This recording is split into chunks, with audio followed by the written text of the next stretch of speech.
Hey there, Jared from cigaradvisor.com.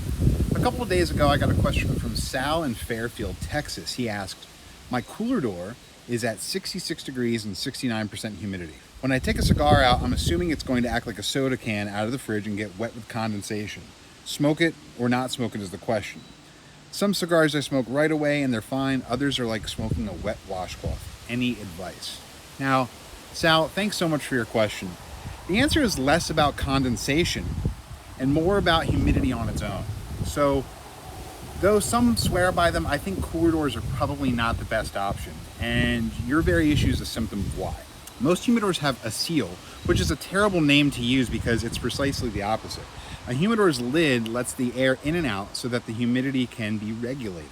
Your cooler humi is airtight when it's closed, or at least more so than a traditional humidor. Since your relative humidity isn't climbing above the recommended zone of 70%, the real question you might want to be asking is, how long should I let my cigar rest before I smoke it? What's happening in your case is that the humidity has nowhere to go, so it gets locked up in the one place inside your cooler door that has room for it, which is the cigars themselves. They're like sponges and they're going to soak up whatever is available. It's not exactly that soda can effect you're talking about, but your cigars are indeed wet. But I've got good news. It's easy to fix. You've got two options.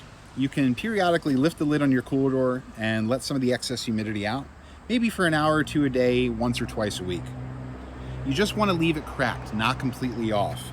And the other option, which is less maintenance for you, is letting them rest as I mentioned before. No matter how good your humidor is, it's always a good idea to let your cigars rest for a little bit before you smoke them. I'd say anywhere from 30 minutes up to 2 hours, depending on the conditions. Give the cigar a pinch every so often to check how spongy it is or isn't. You want to have a little bounce, but you want to go back to a proper shape quickly. When you feel that, you're ready to go. Cigars like to acclimate to their environment. If there's a little excess moisture inside of them, letting it out will only make your cigar burn and taste better. Now, I hope this helped you, Sal. For more tricks and tips like this, subscribe to us on cigaradvisor.com, right here on YouTube, where you can click the bell to get notified in case we have any new videos, and of course on all of our social media outlets like Facebook, Instagram, Twitter, and so on. I hope to see you guys in the next video.